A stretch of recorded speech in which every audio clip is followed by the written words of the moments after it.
अस्सलाम वालेकुम dear students. आज मैग्नेटिक मटेरियल्स इस चैप्टर का अपना 5वां लेक्चर है। आज के इस लेक्चर में हमारा जो मेन टॉपिक है वो ये है कि मैग्नातीसी मादे कितनी किस्म के होते हैं। ओके, तो सबसे पहले शुरुआत में हम ये देखेंगे कि दुनिया में जितने भी अनासिर हैं और जितने भी मुरक्कबात हैं उन सब की मैग्नातीसी खुसूसियात की जब स्टडी की गई तो पता चला कि मैग्नातीसी मादे 3 किस्म के हो सकते हैं। इसका मतलब ये हुआ कि मैग्नेटिक मटेरियल्स जो हैं वो सिर्फ 3 टाइप के होते हैं। ये जो 3 टाइप के मैग्नेटिक मटेरियल्स हैं इनको जो नाम दिए गए हैं वो है नंबर 1 डायमैग्नेटिज्म, नंबर 2 पैरामैग्नेटिज्म और नंबर 3 फेरोमैग्नेटिज्म। आज के इस लेक्चर में मैं डायमैग्नेटिज्म और पैरामैग्नेटिज्म इन दो पर ही मुकम्मल तौर पर फोकस करूंगा और इसके बाद वाले लेक्चर्स में हम लोग फेरोमैग्नेटिज्म की डिटेल्ड स्टडी करेंगे इंशाल्लाह। ओके, अब सबसे पहला सवाल दिमाग में ये आएगा कि ये जो कैटेगरीज बनाई गई है, ये जो नाम रखे गए हैं डायमैग्नेटिज्म, पैरामैग्नेटिज्म, फेरोमैग्नेटिज्म, ये हैं क्या लोग, यानी ये किस बुनियाद पर ये जमात बंदी की गई है। तो आप याद रखिए, ये बहुत ही आसानी के साथ में आप इस बात को समझ सकते हैं। असल में जितने भी जो जिन साइंसदानों ने मैग्नातीसियत की स्टडी की या अलग अलग अनासिर के मैग्नातीसी खुसूसियात की स्टडी की, उन्होंने क्या किया कि दुनिया में जितने भी अनासिर हैं और जितने भी मुरक्कबात हैं उनको मैग्नातीसी मैदान में रखा और मैग्नातीसी मैदान में रखकर उनका बिहेवियर जो है वो चेक किया। तो ये देखा गया कि दुनिया में जितने भी अनासिर हैं वो मैग्नातीसी मैदान में अलग अलग टाइप का बिहेवियर दिखाते हैं। कुछ अनासिर ऐसे होते हैं जो मैग्नातीसी मैदान के अंदर रखने के बाद मैग्नातीसी मैदान से दूर भागने की कोशिश करते हैं। कुछ अनासिर ऐसे होते हैं जो मैग्नातीसी मैदान में रखें तो वो उसमें कशिश करने की उनमें सलाहियत नज़र आई, लेकिन उनकी वो कशिश बहुत ही स्लो होती है। और कुछ अनासिर ऐसे पाए गए जिनके अंदर मैग्नातीसी मैदान में रखते बराबर उनके अंदर बहुत तेज़ कशिश नज़र आई, बहुत ही इंटेंस, बहुत ही तेज़ किस्म की कशिश उनके अंदर नज़र आई। इसका मतलब ये हुआ कि दुनिया में जितने भी अनासिर हैं वो मैग्नातीसी मैदान में ये 3 किस्म के बिहेवियर रखते हैं। या तो वो मैग्नातीसी मैदान को रिपेल करते हैं, मतलब दफ़ा करते हैं, या मैग्नातीसी मैदान में कशिश करते हैं धीरे धीरे, या मैग्नातीसी मैदान में कशिश करते हैं लेकिन बहुत फास्ट। ओके, तो इसी बुनियाद पर ये 3 अलग अलग टाइप्स जो है ये रखी गई है।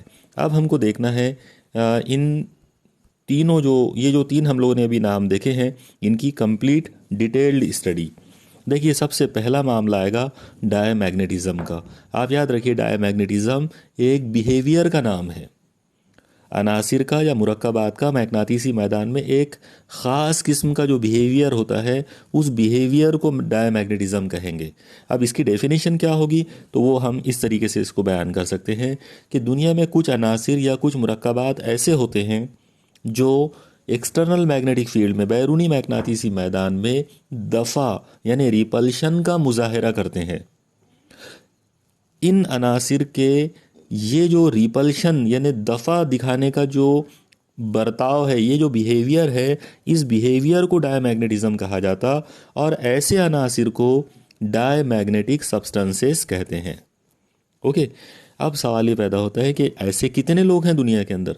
तो आप याद रखिए, डायमैग्नेटिज्म वाले बहुत सारे लोग हैं, बहुत सारे अनासिर, बहुत सारे मुरक्कबात हैं जो डायमैग्नेटिज्म का मुजाहरा करते हैं। यहाँ पर मैं मिसाल के तौर पर कुछ नाम लिख रहा हूँ।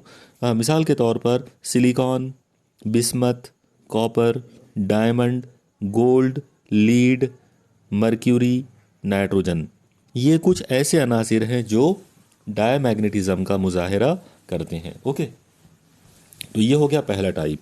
अब चलते हैं सेकंड टाइप पर। जो सेकंड टाइप के मटेरियल दुनिया में अवेलेबल हैं मैग्नातीसी एतबार से, उनका नाम है या उस बिहेवियर का नाम है पैरामैग्नेटिज्म। तो सबसे पहले हम देखते हैं कि पैरामैग्नेटिज्म होता क्या है।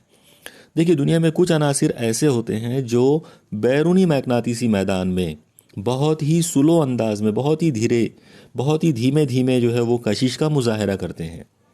यानी उनकी जो कशिश होती है वो इतनी स्लो होती है कि वो नज़र भी नहीं आती, बहुत ही ज़्यादा स्लो अंदाज में वो मैग्नातीसी मैदान में कशिश करते हैं।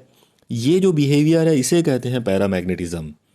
और जो लोग इस खासियत का मुजाहरा करते हैं, मतलब जिन अनासिर में या जिन मुरक्कबात के अंदर पैरामैग्नेटिज्म पाया जाता है, उनको कहते हैं पैरामैग्नेटिक सब्सटेंसेस या पैरामैग्नेटिक मटेरियल्स। ओके, अब इनकी जो मिसालें हैं, तो इनकी कुछ मिसालें यहाँ पर हैं। मिसाल के तौर पर aluminium, calcium, chromium, lithium, magnesium, niobium, oxygen, platinum वगैरह वगैरह। इनके अलावा भी और बहुत सारे अनासिर हैं जो पैरामैग्नेटिज्म दिखाते हैं। ओके, तीसरी और आखिरी जो टाइप है वो है फेरोमैग्नेटिज्म के बारे में। आप देखिए, फेरोमैग्नेटिज्म जो है, कुछ अनासिर दुनिया में ऐसे होते हैं जो बैरूनी मैग्नातीसी मैदान में बहुत ज़्यादा तेज़ी से कशिश करते हैं। वेरी फास्ट अट्रैक्शन होता है उनका। ओके, बहुत ज़्यादा तेज़ी के साथ वो उसको कशिश करते हैं। ये जो बिहेवियर है, यानी मैग्नातीसी मैदान में बहुत फास्ट अट्रैक्शन का, बहुत तेज़ कशिश का, इसे कहते हैं फेरोमैग्नेटिज्म। और जो अनासिर ये मुजाहरा करते हैं, यानी जिन अनासिर में फेरोमैग्नेटिज्म पाया जाता है, उनको हम कहेंगे फेरोमैग्नेटिक सब्सटेंसेस। इनकी मिसालें कुछ कम हैं। जैसे धातों में अगर आप देखेंगे तो आयरन यानी लोहा, निकेल और कोबाल्ट, ये तीन धातें ऐसी हैं जो फेरोमैग्नेटिक होती हैं। इनके अलावा कुछ ट्रांजिशन एलिमेंट्स के, यानी ट्रांजिशन जो एलिमेंट्स हैं, उनके कुछ अलॉयज़ भी होते हैं, वो भी फेरोमैग्नेटिज्म का मुजाहरा करते हैं। ओके, अब यहाँ पर एक ख़ास नोट देखिए। ये जो ख़ास जो नोट आप देख रहे हैं येलो कलर के अंदर, वो ये है कि दुनिया में ये जो तीन किस्म के जो मैग्नातीसी मादे जो अभी हमने बात की है, यानी डायमैग्नेटिक, पैरामैग्नेटिक और फेरोमैग्नेटिक, तो बहुत ही मखसूस लेवल पर, बहुत ही ख़ास अंदाज में अगर कुछ ख़ास मटेरियल्स को जब स्टडी किया गया, तो मालूम पड़ा कि दो किस्म के मैग्नातीसी मादे और भी हैं। ओके, यानी इन तीन के अलावा भी दो किस्म के मैग्नातीसी मादे और भी हैं। उन्हें नाम दिया गया फेरी मैग्नेटिक और एंटी फेरी मैग्नेटिक। ओके, फेरी मैग्नेटिक और एंटी फेरी मैग्नेटिक, ये जो दो नाम है, ये जो दो अलग अलग जमातें हैं, फेरी मैग्नेटिक और एंटी फेरी मैग्नेटिक, इनको आप अपने जहन में रखिए। ये बहुत कम पाए जाते, लेकिन इनकी बहुत ज़्यादा इनकी भी मतलब जो ख़ासियतें हैं वो बहुत ज़्यादा अप्लाइड हैं, उनके भी बहुत सारे एप्लीकेशंस होते हैं। लेकिन हमारे सिलेबस में हमको फेरी मैग्नेटिक और एंटी फेरी मैग्नेटिक मटेरियल्स के बारे में नहीं पढ़ना है। सिर्फ आप याद रखिए कि ये एक्सेप्शंस है। मतलब जिस तरह से आप लोगों ने बहुत पहले ये पढ़ा है कि मादा बुनियादी तौर पर तीन किस्म का होता है, यानी ठोस, माय और गैस। लेकिन ख़ास तौर पर, आम तौर पर तो ठोस, माय और गैस है, लेकिन ख़ास तौर पर जो है प्लाज्मा और बहुत ज़्यादा कंडेंस्ड लिक्विड्स जो है वो भी स्पेशल कैटेगरीज होती है।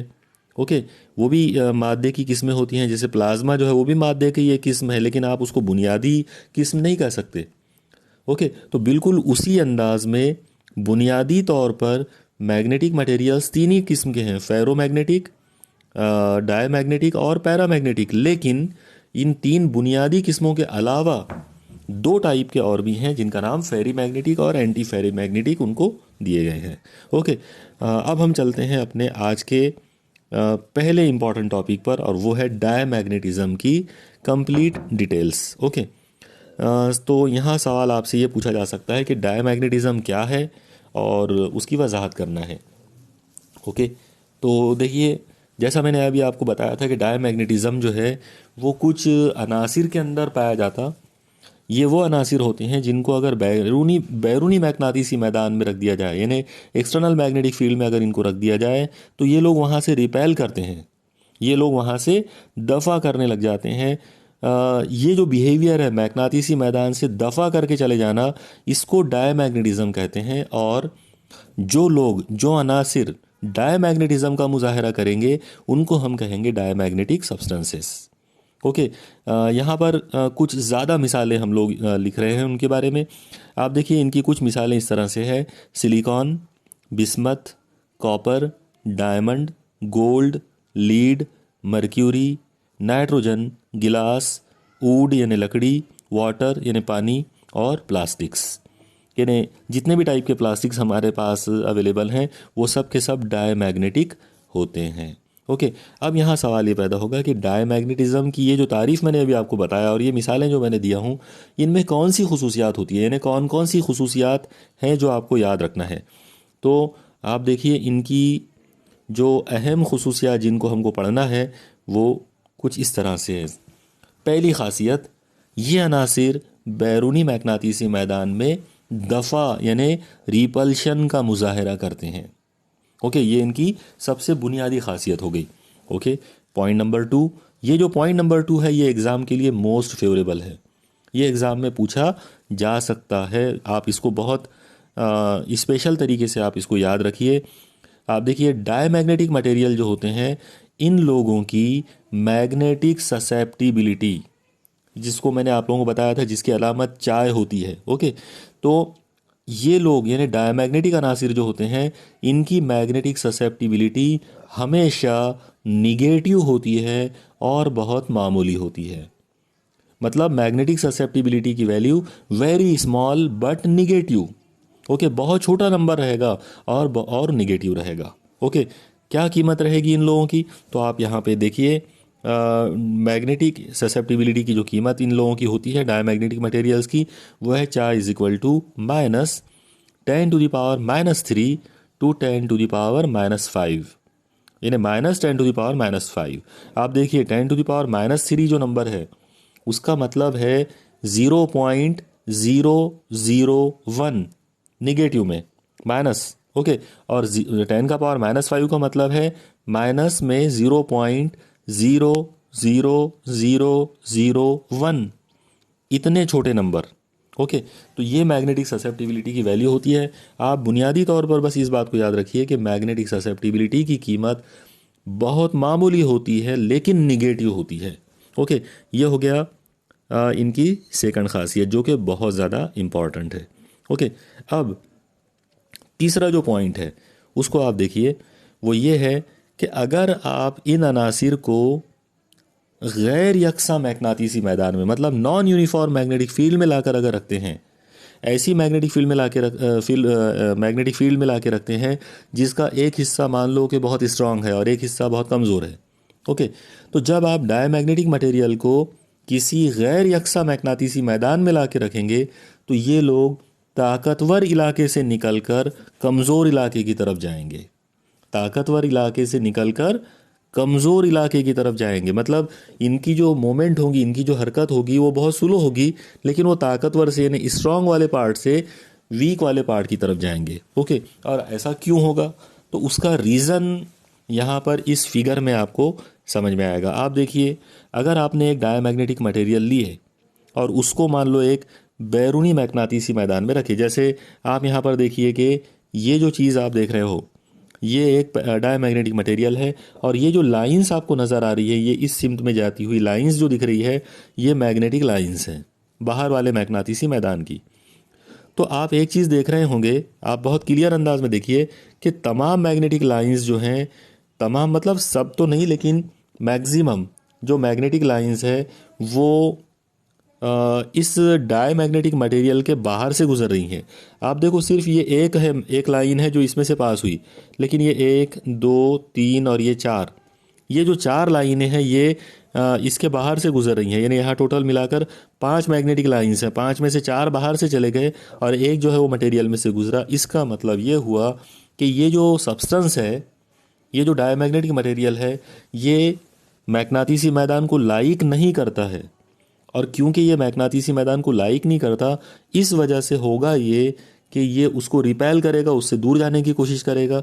नतीजे में ये स्ट्रॉन्ग रीजन से वीकर रीजन की तरफ यानी ताकतवर इलाके से निकलकर ये कमज़ोर इलाके की तरफ मूव होते चले जाएगा। ओके, मुझे उम्मीद है आपको ये समझ में आया होगा।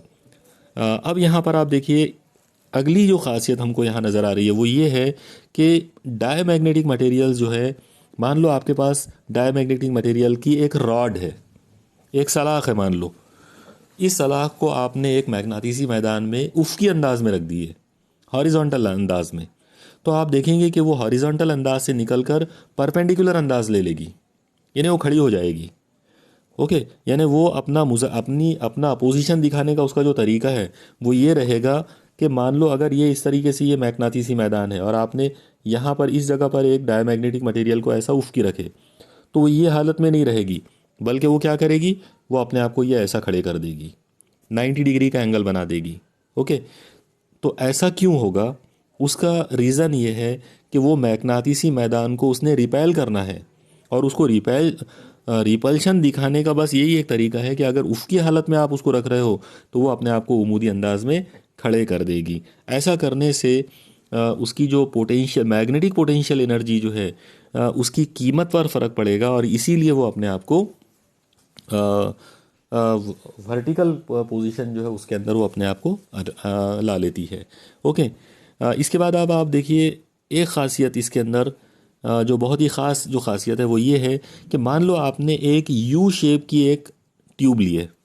ओके, यू नुमा एक नली लिए और उसके अंदर आपने एक डायमैग्नेटिक लिक्विड ले लिए, डायमैग्नेटिक लिक्विड लिए, और उसके बाद आप क्या करो कि वो जो यू नुमा जो नली है उसमें से किसी एक शाख को, मतलब वो यू की जो 2 शाखें होती है उनमें से किसी एक शाख के करीब आप मैग्नेट लाओ, वहाँ मैग्नेटिसी मैदान लेकर आओ। तो आप देखेंगे कि जिस जगह पर आप जिस जगह पर आप मैग्नेटिक फील्ड को लाओगे वहाँ से जो लिक्विड है वो नीचे चले जाएगा, वो डिप्रेशन दिखाएगा, वो नीचे जाने की कोशिश करेगा, यानी वो दफ़ा का मुजाहरा करेगा। आप इसको फिगर से इस तरह से समझ सकते हैं कि मान लो ये इस तरीके से आपने एक यू नुमा नली लिए। ओके, और इसके अंदर यहाँ पर ये इस तरह से ये एक इसमें लिक्विड है, ये जो लिक्विड है ये डायमैग्नेटिक है। अब आप यहाँ पर एक मैग्नेट लेकर आओ इस जगह पर, मान लो आपने ये मैग्नेट का एन पोल यहाँ लिए, आप देखेंगे कि यहाँ इस जगह पर ये जो लिक्विड है ये लिक्विड नीचे चले जाएगा। ओके, भले इधर वो भले ही ऊपर उठ जाएगा, लेकिन यहाँ पर वो नीचे उतरेगा। ये वाले पार्ट में, यानी ये वाली जो ब्रांच है यहाँ आपको डिप्रेशन नज़र आएगा। डिप्रेशन का मतलब होता है उतार, यानी उस आर्म के अंदर जो डायमैग्नेटिक लिक्विड है वो नीचे उतर जाएगा। ओके, और उसका नीचे उतरना जो है वो खुद ही ये बता रहा है कि वो मैग्नेटिसी मैदान को उसने लाइक नहीं करा, बल्कि उसने मैग्नेटिसी मैदान को रिपेल किया है। ओके, चलिए अब चलते हैं इसकी अगली खासियत की तरफ। आप देखिए इसकी अगली खासियत बहुत इंपॉर्टेंट है और ये एग्ज़ाम में पूछ सकते हैं आपसे। एक्चुअली ये डायमैग्नेटिज्म का रीज़न भी है। ओके, देखिए इसमें क्या चीज़ है, यहाँ पर आप याद रखिए कि ये जो अनासिर होते हैं डायमैग्नेटिक अनासिर, इनके आखिरी मदार के अंदर हमेशा 2 इलेक्ट्रॉन पाए जाते हैं। हमेशा आउटर मोस्ट ऑर्बिट में हमेशा 2 इलेक्ट्रॉन होंगे। अब क्योंकि 2 इलेक्ट्रॉन है, इसका मतलब पॉलीज एक्सक्लूजन प्रिंसिपल के मुताबिक ये दोनों इलेक्ट्रॉन के जो स्पिन होते हैं वो अपोजिट होंगे। ओके, वो दोनों भी, एक अगर क्लॉकवाइज स्पिन है तो दूसरे वाला इलेक्ट्रॉन का एंटी क्लॉकवाइज होगा, तो ये दोनों अपोजिट स्पिन वाले इलेक्ट्रॉन होंगे। अब क्योंकि उनकी स्पिन अपोजिट है इसलिए उनकी मैग्नेटिक मोमेंट भी अपोजिट होंगे, तो नतीजा ये निकलेगा कि उनके जो मैग्नेटिक मोमेंट है वो एक दूसरे को कैंसिल कर देंगे। नतीजा ये होगा कि ये लोग, मतलब ये जो डायमैग्नेटिक अनासिर हैं, ये बाहर वाले मैग्नेटिसी मैदान को लाइक नहीं करेंगे, बल्कि ये एक तरह से रिपल्शन का मुजाहरा करेंगे। यहाँ पर आप देखिए इस फिगर में आपको ये चीज़ बहुत अच्छे से समझ में आ जाएगी। आप देखो यहाँ पर ये एक इलेक्ट्रॉन है जो कि क्लॉकवाइज अंदाज में घूम रहा है, और इसका मैग्नेटिक मोमेंट जो है वो ऊपर की सिमत में, यानी महवर के साथ में ऊपर की जानिब। हमने यहाँ पर एक मैग्नेटिसी मैदान लिया जो कि ऊपर की जानिब है। इसका मतलब ये हुआ कि इस इलेक्ट्रॉन का मैग्नेटिसी मेयार असर और ये मैग्नेटिसी मैदान दोनों साथ में है। ओके, ये फेवर वाली बात हो गई। लेकिन आप देखिए दूसरा इलेक्ट्रॉन, ये वाला जो इलेक्ट्रॉन है, ये इलेक्ट्रॉन एंटी क्लॉकवाइज घूम रहा है, और एंटी क्लॉकवाइज होने की वजह से इसका जो मेयार हरकत है, यानी इसका जो मैग्नेटिक मोमेंट है, जो मैग्नेटिसी मेयार हरकत है, उसका मेयार असर है, वो डाउनवर्ड डायरेक्शन में रहेगा, अपोजिट सिमत के अंदर। तो आप देखो कि ये जो मैग्नेटिसी मेयार असर है वो इस मैग्नेटिज्म को रिपेल कर रहा है। ओके, ये उसकी मुखालिफत में है। इस तरह से ये जो इलेक्ट्रॉन है दोनों भी, ये दोनों भी इलेक्ट्रॉन, मतलब ये इलेक्ट्रॉन भी और ये इलेक्ट्रॉन भी, दोनों भी आउटर मोस्ट ऑर्बिट के इलेक्ट्रॉन है, दोनों भी मैग्नेटिज्म में रोल प्ले कर रहे हैं। इस वजह से इनका आपस का जो मैग्नेटिज्म है वो एक दूसरे के साथ कैंसिल हो जाएगा और इस तरह से ये लोग बैरूनी मैग्नेटिसी मैदान को रिपेल करेंगे। ओके, तो ये रीज़न को आप बहुत अच्छे से याद रखिए। ओके, अब हम चलते हैं अगले पॉइंट की तरफ। आप याद रखिए अगला जो पॉइंट है वो बहुत ही ज़्यादा इम्पॉर्टेंट रहेगा और वो पॉइंट ये है कि डायमैग्नेटिज़म जो है ये एक ऐसी खासियत है जो दुनिया के तमाम अनासिर और तमाम मुरक्कबात में पाई जाती है। आप देखिए ये बड़ी मज़ेदार, बड़ी क्रिटिकल मामला है। ये जो पॉइंट है ये बहुत ही क्रिटिकल मामला है। ओके, दोबारा से आप इस चीज़ को और अच्छे से सुनिए और गौर से सुनिए। दुनिया में जितने भी अनासिर हैं और जितने भी मुरक्कबात हैं वो सब के सब बुनियादी तौर पर डायमैग्नेटिक ही होते हैं, यानी उनमें डायमैग्नेटिज्म होती ही है। और यही वजह है कि डायमैग्नेटिज्म को यूनिवर्सल मैग्नेटिक प्रॉपर्टी कहा जाता, यूनिवर्सल मैग्नेटिक प्रॉपर्टी कहा जाता, यानी आलमी मैग्नातिसी खासियत। आलमी मैग्नातिसी खासियत, यूनिवर्सल मैग्नेटिक प्रॉपर्टी जो है वो डायमैग्नेटिज्म को ही कहते हैं। ओके, क्यों कहते हैं? क्योंकि दुनिया के तमाम चीज़ें, कोई भी मटेरियल आप लो वो आप देखेंगे कि वो डायमैग्नेटिक होता है बाय नेचर, यानी बाय डिफ़ॉल्ट। दुनिया की तमाम चीज़ें बाय डिफ़ॉल्ट जो है वो डायमैग्नेटिक हैं, इसीलिए वो यूनिवर्सल मैग्नेटिक प्रॉपर्टी है। अब सवाल ये पैदा होता है कि फिर पैरामैग्नेटिक और फेरोमैग्नेटिक भी तो है कुछ लोग, बल्कि हमने तो एक स्पेशल नोट में ये भी देखा था कि कुछ लोग तो फेरी मैग्नेटिक और एंटी फेरी मैग्नेटिक भी होते हैं। तो फिर वो लोग कौन हैं? तो असल में बात यह है कि जो लोग पैरामैग्नेटिक होते हैं उनमें पैरामैग्नेटिज्म की खासियत ज़्यादा होती है और जो लोग फेरोमैग्नेटिज्म होते हैं उनमें फेरोमैग्नेटिज्म की खासियत ज़्यादा होती है। इसलिए उनके अंदर, यानी पैरामैग्नेटिज्म में और फेरोमैग्नेटिज्म के अंदर डायमैग्नेटिज्म होता तो है लेकिन वो दब जाता है। ओके, उसको दबा दिया जाता। इस खासियत को पैरामैग्नेटिज्म की सलाहियत दबा देती है या फेरोमैग्नेटिज्म की सलाहियत जो है वो दबा देती है, हालांकि उनके अंदर डायमैग्नेटिज्म की सलाहियत थोड़ी बहुत होती है। ओके, तो ये था डायमैग्नेटिज्म की कंप्लीट डिटेल्स। अब हम चलते हैं अपने आज के इस लेक्चर के सेकंड टॉपिक पर। जो हमारा सेकंड, यानी आज का जो सेकंड पॉइंट जिसको हमको डील करना है वो है पैरामैग्नेटिज्म के बारे में, कि पैरामैग्नेटिज्म क्या है।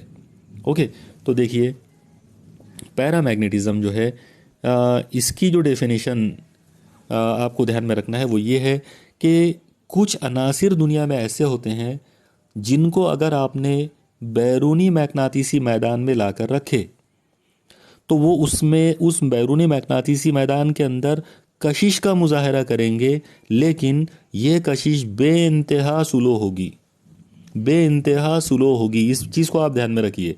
ये लोग मैग्नातिसी मैदान में कशिश करेंगे लेकिन बहुत ही स्लो, बहुत ही धीरे धीरे, बहुत आहिस्ता से। वो इतना स्लो कशिश का मामला रहेगा कि वो कभी नज़र भी नहीं आएगा कि वो लोग कशिश करते हैं। ओके, तो ये जो खासियत है इसे कहते हैं पैरामैग्नेटिज्म। तो डेफिनेशन इसकी इस तरह से बोलेंगे कि कुछ अनासिर जो बैरूनी मैग्नातिसी मैदान में रखने पर धीरे धीरे, बहुत ही आहिस्ता से कशिश का मुजाहरा करते हैं, उनके इस बर्ताव को, उनके इस बिहेवियर को या उनका ये जो सुलूक है इसको पैरामैग्नेटिज्म कहा जाता। और ऐसे जो लोग हैं, ऐसे जो अनासिर हैं, उन्हें पैरामैग्नेटिक मटेरियल्स कहते हैं। यहाँ पर इनकी कुछ मिसालें मैं दे रहा हूँ। इनकी कुछ मिसालें इस तरह से हैं: aluminium, calcium, chromium, lithium, magnesium, niobium, oxygen, platinum, molybdenum, tantalum. और कुछ नमक भी होते हैं, कुछ सॉल्ट्स भी होते हैं, जैसे MnSO4, H2O। आप याद रखो MnSO4, H2O, इसमें H2O अलग चीज़ नहीं है। तो आप सोचेंगे कि यहाँ पर H2O मतलब पानी जो है वो पैरामैग्नेटिक, एक्चुअली पानी जो है वो डायमैग्नेटिक है। ओके, MnSO4, H2O, ये जो H2O है वो MnSO4 के साथ मिला हुआ है। ओके, वो उसके एक सालमी ज़ाब्ते का ही एक हिस्सा है। ओके, बहुत सारे सॉल्ट जो है उनको इसी अंदाज में बयान किया जाता है जिसके अंदर H2O को बाकायदा उसके सालमे के साथ में लिखना पड़ता है। ओके, तो ये कुछ मिसालें हो गई। आइए अब हम देखते हैं कि पैरामैग्नेटिज्म की खुसूसियात क्या क्या हैं। तो आप देखिए सबसे पहली जो खासियत है वो ये है कि ये अनासिर जो हैं ये बाहर वाले यानी बैरूनी मैग्नातीसी मैदान में बहुत धीरे धीरे कशिश करते हैं, यानी बहुत स्लो अट्रैक्शन इनके अंदर होता है। ओके, ये इनकी पहली खासियत। दूसरी जो खासियत है वो एग्ज़ाम में पूछे जाने लायक है, वो बहुत इंपॉर्टेंट पॉइंट है। आप देखिए, वो खासियत ये है कि पैरामैग्नेटिक अनासिर जो होते हैं तो इनकी मैग्नेटिक ससेप्टिबिलिटी हमेशा पॉजिटिव होती है, लेकिन बहुत कम होती है। ओके, हमने अभी कुछ देर पहले देखा था मैग्नेटिक ससेप्टिबिलिटी डायमैग्नेटिक अनासिर की हमेशा निगेटिव होती है और बहुत कम होती है। ओके, और पैरामैग्नेटिज्म के अंदर मामला उल्टा हो गया। पैरामैग्नेटिक मटेरियल्स के अंदर मैग्नेटिक ससेप्टिबिलिटी मतलब चाय की वैल्यू हमेशा पॉजिटिव होगी, लेकिन बहुत मामूली होगी। ओके, कितनी होगी? तो यहाँ पर उसकी कीमतों का एक रेंज दी गई है। आप देखिए, चाय इज इक्वल टू 0 से लेकर प्लस 10 का पावर -3। अब 10 का पावर -3 जो है उसका मतलब होता है 0.001। ओके, 10 का पावर -3 का क्या मतलब है? 0.001, यानी बहुत ही छोटा सा नंबर है, लेकिन पॉजिटिव है, निगेटिव नहीं है बल्कि पॉजिटिव है। ओके, तो ये इनकी एक बहुत स्पेशल खासियत है। अब हम देखते हैं इनको अगली खासियत। मान लो कि अगर आपने कोई पैरामैग्नेटिक मटेरियल लिए और उसको एक नॉन यूनिफॉर्म मैग्नेटिक फील्ड में रख दिए, गैर यकसा मैग्नातीसी मैदान में रख दिए, आज़ादाना तौर पर छोड़ दिए उसको, तो वो हमेशा कमज़ोर इलाके से ताकतवर इलाके की तरफ जाएंगे, लेकिन बहुत स्लो, बहुत ही धीरे धीरे, वो बहुत आहिस्ता से वो कमज़ोर इलाके से ताकतवर इलाके की तरफ हरकत करते हैं। क्यों करते हैं उसका रीज़न इस फिगर से आपको समझ में आएगा। आप देखिए, यहाँ पर जो मुस्ततिल आप देख रहे हैं चौकोर, वो एक पैरामैग्नेटिक मटेरियल है, और जो लाइंस आपको नज़र आ रही है एरो वाली लाइंस, तो ये मैग्नेटिक फील्ड है बी बार। तो आप देखो कि जैसे ही इसको मैग्नातीसी मैदान में ला के रखे, तमाम मैग्नेटिक लाइंस जो है वो इसके अंदर से गुजरना शुरू हो गई। इसका मतलब ये हुआ कि ये जो मटेरियल है, ये मटेरियल मैग्नेटिक लाइंस को पसंद करता है, वो अपने अंदर से मैग्नेटिक लाइंस को गुजरने की इजाज़त देता है।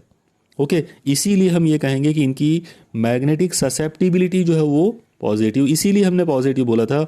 आप याद रखो, मैग्नेटिक ससेप्टिबिलिटी का मतलब ही ये होता है कि मैग्नेटिक लाइंस को अपने अंदर से गुजरने देने की इजाज़त देना। ओके, जो लोग मैग्नेटिक लाइंस को अपने अंदर से गुजरने देते हैं, उनके बारे में हम बोलेंगे कि उनमें मैग्नेटिक ससेप्टिबिलिटी की उनकी पॉजिटिव वैल्यू है। ओके, ये था इनकी एक खासियत। अब हम चलते हैं अगले पॉइंट पर। आप लोग देखिए, इनका अगला जो खासियत आपको ध्यान में रखना है वो ये है कि जब इन अनासिर को, मतलब जब पैरामैग्नेटिक अनासिर को हम खड़े अंदाज में किसी मैग्नातीसी मैदान से उमूदी हालत में अगर रख देते हैं, तो ये उसमें उमूदी हालत में कभी नहीं रहते, ये अपने आप को उफ़ की तरतीब में ला लेते हैं। ओके, आप देखिए, ये इनका जो बिहेवियर है वो डायमैग्नेटिक मटेरियल से बिल्कुल उल्टा है।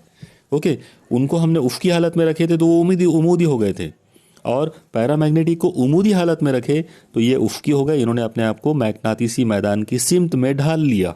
लेकिन ये बहुत स्लो अंदाज में ये लोग करते हैं। ओके, चलिए अगली खासियत देखिए। इनकी जो अगली खासियत है वो ये है कि अगर आपने कोई पैरामैग्नेटिक लिक्विड लिए और उसको आपने किसी यू शेप की किसी नली के अंदर आपने डाल दिए, और फिर वो जो यू नुमा नली है उसके किसी एक ब्रांच, कोई एक शाख के करीब अगर आपने मैग्नेट लेकर गए, तो आप देखेंगे कि ये जो लिक्विड है ये उसमें ऊपर चढ़ने की कोशिश करेगा, एलिवेशन दिखाएगा। इससे पहले डायमैग्नेटिक जो था उसने डिप्रेशन दिखाया था, यानी वो लिक्विड नीचे उतरा था, लेकिन पैरामैग्नेटिक लिक्विड जो है वो एलिवेशन दिखाएगा, यानी वो ऊपर चढ़ने की कोशिश करेगा। और ये इस बात का मुजाहरा है कि वो मैग्नातीसी मैदान को लाइक करता है, या मैग्नातीसी मैदान में कशिश का मुजाहरा वो करता है। ओके, चलिए अब इसके बाद हम चलते हैं इसकी खासियत पर। सबसे अहम खासियत जो कि पैरामैग्नेटिज्म का रीज़न भी है, और वो रीज़न ये है। आप देखिए, ये जो अनासिर है पैरामैग्नेटिक अनासिर, ये वो लोग हैं जिनके आखिरी मदार के अंदर सिर्फ एक इलेक्ट्रॉन होता है। इनके आखिरी मदार के अंदर सिर्फ एक इलेक्ट्रॉन होगा। अब वो जो इकलौता एक इलेक्ट्रॉन है उसकी स्पिन चाहे क्लॉकवाइज हो चाहे एंटी क्लॉकवाइज हो, कैसी भी हो, अगर उसकी स्पिन जो है वो क्लॉकवाइज या एंटी क्लॉकवाइज किसी भी टाइप की अगर है, तो उसके अंदर उसका खुद का एक छोटा सा मैग्नेटिक मोमेंट उसके अंदर आ जाएगा। और जब आप इस इलेक्ट्रॉन को जब आप इस एटम को किसी मैग्नेटिक फील्ड में ला के रखेंगे तो आप देखेंगे कि वो जो इलेक्ट्रॉन है वो कुछ ऐसे अंदाज में अपना स्पिन चेंज करेगा कि उसका मैग्नेटिक मोमेंट और बाहर वाले मैग्नेटिसी मैदान दोनों एक ही सिम्ट में आ जाएंगे। ओके, आप देखिए यहाँ पर आपको इस पर्टिकुलर फिगर में नज़र आ जाएगा, ये इलेक्ट्रॉन का मैग्नेटिक मोमेंट है और ये बैरूनी मैग्नेटिसी मैदान है, दोनों साथ में है, एक ही सिम्ट में है। इसका मतलब ये हुआ कि ये ऐसे लोग होते हैं, ये ऐसे अनासिर हैं जो बाहर वाले मैग्नेटिसी मैदान को लाइक करते हैं, उनको कशिश का उसके अंदर वो मुजाहिरा करते हैं। ओके, चलिए ये था यहाँ पर पैरामैग्नेटिज़म की तमाम खुसूसियात के बारे में। अब हम पैरामैग्नेटिज़म को लेकर एक बहुत ही ख़ास जो है, तो अब हम एक बहुत ही ख़ास सवाल पर चलते हैं और वो सवाल ये है कि पैरामैग्नेटिज़म के लिए क्यूरी का कानून बयान कीजिए और उस कानून की वजाहत कीजिए। ओके, तो आप देखिए यहाँ पर अब हमको देखना है कि क्यूरी का कानून क्या है। आप देखिए, आप लोगों ने डेफिनेटली मैडम क्यूरी का नाम सुना हुआ है। ओके, आप याद रखिए मैडम क्यूरी के जो हस्बैंड हैं उनका नाम पेरी क्यूरी था और 1895 में पेरी क्यूरी जो कि बहुत ही एक ग्रेट साइंटिस्ट गुजरे हैं, उन्होंने बहुत सारे मैग्नेटिक मटेरियल्स जो हैं उनकी स्टडी किए। तो जब वो पैरामैग्नेटिक मटेरियल्स की स्टडी कर रहे थे उस वक्त उन्होंने एक बहुत ही ख़ास चीज़ का मुजाहरा किया। उन्होंने ये देखा, एक बहुत ही ख़ास बात जिसका उन्होंने मुशाहिदा किया था वो ये थी कि जब कोई पैरामैग्नेटिक मटेरियल लेते हैं तो उस पैरामैग्नेटिक मटेरियल का मैग्नेटाइजेशन यानी उसकी मैग्नातिस साजी या मैग्नाना का जो अमल होता है वो हमेशा बाहर वाला यानी बैरूनी मैग्नातिसी मैदान के अमाला पर डायरेक्टली प्रोपोर्शनल होता है। जब आप जितना ज़्यादा मतलब बाहर वाला मैग्नेटिसी मैदान जितना ज़्यादा स्ट्रॉन्ग होगा, उसका मैग्नेटिक इंडक्शन जितना ज़्यादा स्ट्रॉन्ग होगा, उतना ज़्यादा मैग्नेटाइजेशन का अमल होगा उस पैरामैग्नेटिक सब्सटेंस में। लेकिन साथ ही साथ उन्होंने एक और चीज़ का मुशाहिदा किया और वो ये था कि जैसे जैसे हम मुतलक दर्जा हरारत को कम करेंगे तो भी मैग्नेटाइजेशन बढ़ेगा, यानी मैग्नेटाइजेशन का ताल्लुक मुतलक दर्जा हरारत के साथ में माकूस तनासुब जो है, इन्वर्स रिलेशन जो है वो नज़र आया। ये जो चीज़ थी, ये जो मुशाहिदा था, इसी को उन्होंने एक कानून के तौर पे बयान किया है और उसी को हम कहते हैं पैरामैग्नेटिज़म के लिए क्यूरी का कानून। इस कानून का जो बयान है वो कुछ इस तरह से है कि किसी भी पैरामैग्नेटिक आंसर के लिए मैग्नाना यानी मैग्नेटाइजेशन हमेशा बैरूनी मैग्नातिसी मैदान के अमाला के साथ यानी मैग्नेटिक इंडक्शन के साथ में रास तनासुब में होता है और उस जिस्म के या उस अंसर के मुतलक दर्जे हरारत यानी एब्सोल्यूट टेम्परेचर के साथ माकूस तनासुब में होता है। ओके, ये जो बयान है इसको हम बोलेंगे पैरामैग्नेटिज़म के लिए क्यूरी का कानून। अब इस कानून को अगर अपने को बयान मैथमेटिकल तरीके से अगर लिखना हो तो आप देखो इसको इस तरह से लिख सकते हैं, एम यानी मैग्नेटाइजेशन, ये डायरेक्टली प्रोपोर्शनल है बी के साथ। यहाँ पर आप याद रखो कि ये जो बी है, ये वाला जो बी है तो ये एक्सटर्नल है, मतलब बाहर वाला मैग्नेटिसी मैदान है। ओके, तो M is directly proportional to B और M is inversely proportional to T, तो दोनों को मिला लिए तो क्या हो जाएगा, M is proportional to B upon T. अब आप प्रोपोर्शनलिटी का साइन हटा लो।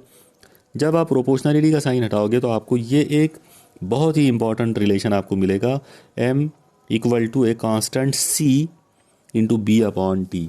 यहाँ पर आप याद रखो ये जो सी है ये कांस्टेंट है जिसको क्यूरीज कांस्टेंट कहते हैं।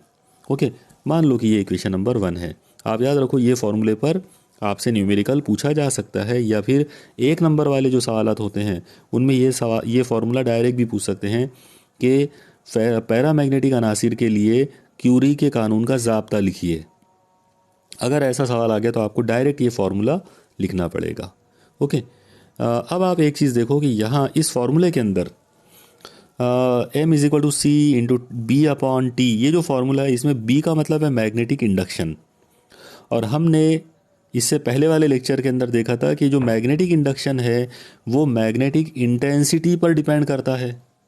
यानी यहाँ पर ये जो बी है, बी जो है वो मैग्नेटिक इंटेंसिटी मतलब एच, मैग्नातीसी हिद्दत पर वो डिपेंड करता है। रास तनासुब में होता है जितनी आप मैग्नातीसी हिद्दत आप बढ़ाओगे उतना ज़्यादा मैग्नेटिक इंडक्शन बढ़ेगा। इसका मतलब ये हुआ कि बी जो है उसकी वैल्यू होगी म्यू ज़ीरो इंटू एच। यहाँ पर ये जो म्यू ज़ीरो आप देख रहे हो ये परमियाबिलिटी ऑफ फ्री स्पेस है, और एच जो है वो मैग्नातीसी हिद्दत है, यानी मैग्नेटिक इंटेंसिटी है। इस चीज़ को आप इक्वेशन 1 में रख दो। तो जैसे आप इसको इक्वेशन 1 में रखेंगे ये कुछ ऐसा हो जाएगा, m is equal to C into B की जगह पर हमने ले लिया mu zero into H upon capital D, equation number 2। अब आप एक चीज़ देखो कि ये जो मैग्नेटाइजेशन है ये भी मैग्नातीसी हिद्दत के साथ में यानी मैग्नेटिक इंटेंसिटी के साथ में रास तनासुब में होती है। मैग्नेटाइजेशन का मैग्नातीसी हिद्दत के साथ में सीधा तनासुब है, और सीधा तनासुब होने की वजह से हम m को m is equal to chi into H लिख सकते हैं। यहाँ पर ये जो चाय जो है ये एक प्रोपोर्शनलिटी का कांस्टेंट है जो कि मैग्नेटिक ससेप्टिबिलिटी कहलाता है। तो m इज़ इक्वल टू आ गया चाय इंटू एच, ये हमारी इक्वेशन नंबर 3 हो गई। अब आप गौर से देखो आपकी स्क्रीन के ऊपर अब m के लिए यानी मैग्नेटाइजेशन के लिए दो इक्वेशंस आपको नज़र आ रहे हैं। पहली इक्वेशन है m is equal to C mu zero into H upon T, और दूसरी इक्वेशन है m is equal to chi into H.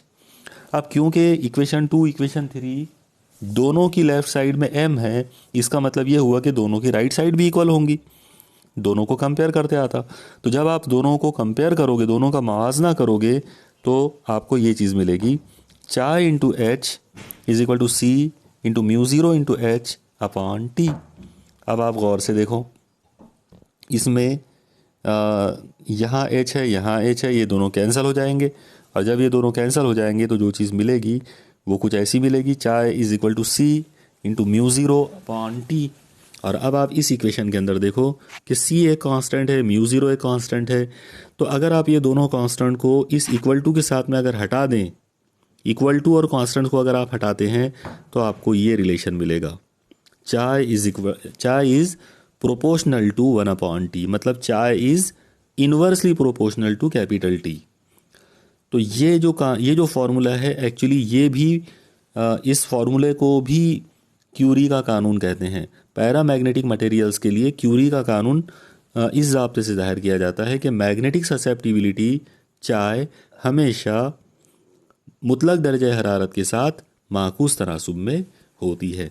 इस बात का मतलब ये हुआ कि जैसे जैसे हम टेम्परेचर जो है उसको बढ़ाते जाएंगे वैसे वैसे पैरामैग्नेटिक ससेप्टिबिलिटी मैग्नेटिक ससेप्टिबिलिटी जो है पैरामैग्नेटिक मटेरियल्स की वो कम होती जाएगी। ओके, तो ये था मामला क्यूरीज लॉ का। इस तरीके से आज के इस लेक्चर के तमाम पॉइंट्स जो हैं, मतलब दोनों पॉइंट डायमैग्नेटिज्म भी और पैरामैग्नेटिज्म भी, वो मैंने कंप्लीट डिटेल्स में ले लिया हूँ। अभी एक टॉपिक इसमें का बचा हुआ है और वो है फेरोमैग्नेटिज्म, तो उसको इंशाल्लाह हम इसके बाद वाले लेक्चर में लेंगे। लेकिन आज जाने से पहले मैं आप लोगों को एक होमवर्क दे रहा हूँ। ओके, और वो होमवर्क इस तरह से है कि आप देखिए यहाँ पर कुछ अनासिर आपके पास दिए जा रहे हैं, आपको ये देखना है कि ये अनासिर पैरामैग्नेटिक है या डायमैग्नेटिक। ओके, यानी इनको डायमैग्नेटिक या पैरामैग्नेटिक में आपको जमात बंद करना है, इनकी कैटेगरीज बनाना है। और जो अनासिर आपको दिए जा रहे हैं वो है हाइड्रोजन, ऑक्सीजन, जिंक, फेरस यानी लोहा, उसके बाद फ्लोरीन यानी F, Ar यानी आर्गॉन, और He यानी हीलियम। ओके, अब ये जो अनासिर आपके सामने हैं इनको डायमैग्नेटिक या पैरामैग्नेटिक आप कैसे समझोगे? तो इनको समझने के लिए यानी कैटेगराइज करने के लिए मैं आपको एक हिंट दे रहा हूँ, और वो हिंट आपके पास यहाँ लिखा हुआ नज़र भी आ रहा होगा आप लोगों को। वो हिंट ये है कि सबसे पहले आप जिस आंसर के बारे में आप बात कर रहे हो उसका आपको एटॉमिक नंबर आना चाहिए। आप उसका एटॉमिक नंबर मालूम करो, एटॉमिक नंबर यानी जौहरी अदद। फिर एटॉमिक नंबर मालूम होने के बाद आप उसकी इलेक्ट्रॉनिक तश्कील लिखो, इलेक्ट्रॉनिक कॉन्फ़िगरेशन लिखो। इलेक्ट्रॉनिक कॉन्फ़िगरेशन लिखने के बाद आप देखो कि उसका जो आउटर मोस्ट ऑर्बिट है, उस आउटर मोस्ट ऑर्बिट के अंदर उसका जो वैलेंस ऑर्बिटल रहेगा, जो आखिरी जो ऑर्बिटल होता है, लास्ट और वाला ऑर्बिटल, वैलेंस ऑर्बिटल, उसके अंदर आप देखो कि उसके अंदर अनपेयर्ड इलेक्ट्रॉन्स हैं या नहीं। अगर उसके अंदर सारे के सारे इलेक्ट्रॉन्स पेयर्ड इलेक्ट्रॉन्स होंगे, सब के सब अगर पेयर्ड इलेक्ट्रॉन्स होंगे तो डेफिनेटली वो डायमैग्नेटिक होगा। और अगर आउटर मोस्ट जो वैलेंस ऑर्बिटल है, अगर उसमें एक अनपेयर्ड इलेक्ट्रॉन होगा तो फिर वो डेफिनेटली पैरामैग्नेटिक होगा। ओके, तो इस तरीके से यानी इस इलेक्ट्रॉनिक कॉन्फ़िगरेशन की बेस पर आप दिए गए आंसर को पहचान सकते हैं कि वो पैरामैग्नेटिक है या डायमैग्नेटिक। ओके, मुझे उम्मीद है कि आप दिया गया ये जो होमवर्क का जो सवाल है तो इसको आप हल करोगे और मेरे साथ शेयर करेंगे। मुझे उम्मीद है आपको आज का ये लेक्चर पूरी तरह से समझ में आया होगा। Keep studying. अल्लाह हाफिज़।